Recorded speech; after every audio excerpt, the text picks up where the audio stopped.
Bonjour à tous. La guerre israélo-palestinienne va-t-elle prendre fin un jour? Probablement non, puisqu'elle dure depuis 3000 ans, c'est-à-dire depuis l'époque du roi David. Celui-ci affrontait Goliath, qui était déjà un Gazaoui, le roi David qui a vécu 1000 ans avant Jésus. Donc la guerre dure depuis 3000 ans et je pense qu'elle durera encore dans 3000 ans. La question est, en quoi cette bougnolerie nous intéresse? C'est ce que nous allons voir dans cette vidéo. Avant d'être censuré, je précise quand même que le mot bougnoul vient du mot bougna, c'est de l'argot parisien qui désignait les Auvergnats qui vendaient du vin et du charbon à Paris. Mais bon, vous avez compris la philosophie. Allez, c'est parti.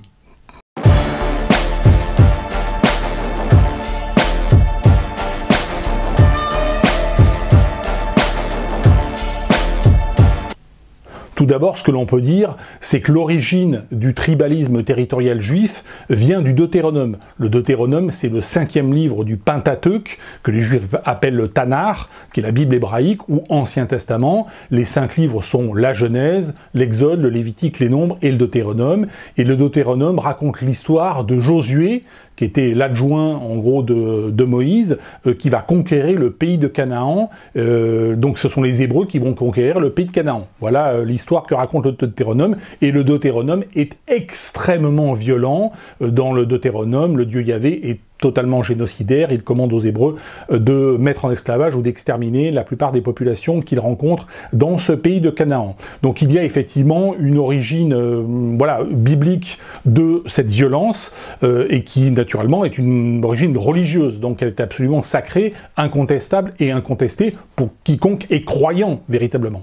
Naturellement, chacun croit à ce qu'il veut. D'autre part, il n'y a pas d'attaque raciale ou raciste dans mes propos, puisque la plupart des Juifs aujourd'hui sont soit descendants des Ashkénazim, des Ashkénazes, c'est-à-dire des Juifs convertis en 650 par les rois khazars. Donc ce sont le royaume khazar était situé entre la mer Noire et la mer Caspienne, et en l'an 650, les rois khazars ont décidé de se convertir au judaïsme, ce qui a donné les Juifs ashkénazes ou ashkénazim d'Europe. Une autre origine du peuple juif, c'est celle des Séphradim, les Séfarades, comme on dit en français, donc les Juifs d'Espagne. Sfrad, c'est une déformation de Spagne. Ce sont des Juifs qui ont été, ce sont des Vandales, en fait, peuple germanique, qui ont conquis le sud de l'Espagne en confrontation avec les Wisigoths.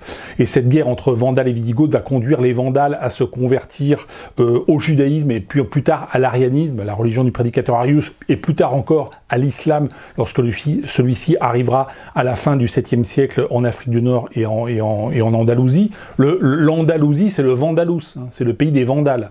Et effectivement, vers le 5e, 6e siècle, un grand nombre de Vandales vont se convertir au judaïsme et vous donneront ce que nous appelons aujourd'hui les Juifs séphradim ou séfarades. La 3e catégorie de Juifs présents en Israël, ce sont les Yéménites. Ils viennent de la conversion, là aussi, des rois du Yémen, les Himyarites, qui prennent le pouvoir en 280 de notre ère et qui en 380 décident de se convertir au judaïsme. Mais aujourd'hui, Israël est essentiellement peuplé d'Ashkénazim et de Séphradim, c'est-à-dire de Juifs originaires d'Europe, c'est-à-dire soit des Vandales, soit des Khazars en réalité, et vous le voyez, ce sont en fait des Ariens convertis au judaïsme. Et naturellement, chacun se convertit à ce qu'il veut, il n'y a pas de sujet, et encore une fois, cette vidéo n'est pas une vidéo raciste ou racialiste, pas du tout. Mais je tenais à faire cette précision. Les Palestiniens eux-mêmes viennent des Philistins. Les Philistins qui sont des Européens qui, vers 1200 avant Jésus-Christ, ont conquis toute la Méditerranée orientale, ont abattu l'empire hittite qui était à son apogée à l'époque. Ils ont déstabilisé la civilisation babylonienne, ils ont déstabilisé complètement la civilisation égyptienne, et ils ont failli faire disparaître l'empire égyptien comme ils ont fait disparaître l'empire hittite. Et ils se sont installés sur la côte qu'on appelle aujourd'hui la côte des Palestiniens ou des Philistins, donc le long de la côte méditerranéenne, donc qui va, on va dire, grosso modo de l'Égypte jusqu'au Liban. Les Phéniciens libanais sont d'origine européenne. Ils ont fondé d'ailleurs la cité de Tyr, qui était le dieu suprême dans le panthéon nordique, qui a précédé Odin. Odin est arrivé Wotan est arrivé plus tard. Je reviendrai sur ces bonnes questions. Mais à l'origine, effectivement, les ancêtres des Palestiniens ou des des Phéniciens ou des Philistins sont en fait des Européens qui se sont installés là et qui sont vers l'an 1000, donc à l'époque du roi David, entrés en conflit avec les Judéens, voilà, qui peuplaient Canaan, les Judéens, les Samaritains, qui étaient plus à l'intérieur des terres, si vous regardez une carte et si vous regardez un petit peu la géographie. La stratégie de la résistance palestinienne, bon, qu'il faut distinguer quand même du terrorisme, hein. La résistance, c'est tuer des soldats, le terrorisme, c'est tuer des populations civiles innocentes, ce qui s'était passé lors du massacre et du pogrom perpétré par le Hamas le 7 octobre, pogrom incontestable bien évidemment et absolument scandaleux et dégueulasse, ce que la résistance française, par exemple, n'a pas fait entre 1940 et 1945, la résistance française n'est pas allée tuer, je l'ai déjà expliqué dans plusieurs vidéos, les Allemands civils, femmes et enfants qui étaient présents sur le territoire français, mais uniquement les soldats. Et c'est bien la distinction qu'il faut faire entre une résistance, où on va tuer éventuellement des soldats ennemis, et le terrorisme qui consiste à terroriser une population et aller massacrer des civils. Donc il faut bien faire cette distinction. Aujourd'hui, la stratégie de la résistance ou du terrorisme palestinien, c'est de frapper Israël au cœur, provoquer une surréaction de la part de l'État israélien. À l'issue de cette réaction, eh bien, transformer la plus grande partie possible de la population palestinienne en résistants ou en terroristes. Je rappelle que cette population palestinienne, c'est 3 millions de personnes en Cisjordanie et 2 millions dans la bande de Gaza. Donc ça fait un potentiel de 5 millions de combattants. Si vous ne convertissez ne serait-ce que 1% de cette population en résistants ou en terroristes, ça fait 50 000 personnes et la situation rapidement va devenir ingérable pour l'État, pour les Israéliens et pour l'État israélien. Donc c'est la stratégie du Hamas. Alors le Hamas a été largement aujourd'hui décapité, à juste titre, hein, car ce sont des terroristes absolument dégueulasses, mais il n'en est pas moins vrai qu'il demeure en fait une résistance, de toute façon il demeurera une résistance palestinienne à Gaza et aussi en Cisjordanie. La guerre à Gaza d'ailleurs étant aussi en partie un contre-feu pour masquer le fait que les implantations en Cisjordanie se poursuivent et se multiplient. En quoi ce conflit, que d'aucuns ont été décrits comme deux clochards qui se battent pour un trottoir, nous concerne? Eh bien, ça nous concerne parce que cela prouve que la religion et la politique sont intimement liés. Il n'y a pas de religion sans politique, sans dimension politique, parce que pour relier les hommes avec Dieu, il faut aussi les relier entre eux, donc il faut faire la politique. Et il n'y a pas véritablement de politique sans religion, parce que vous ne pouvez pas relier les hommes entre eux si vous n'avez pas une conception du divin, si vous n'avez pas une définition du divin, si vous n'avez pas un rapport quelconque au divin.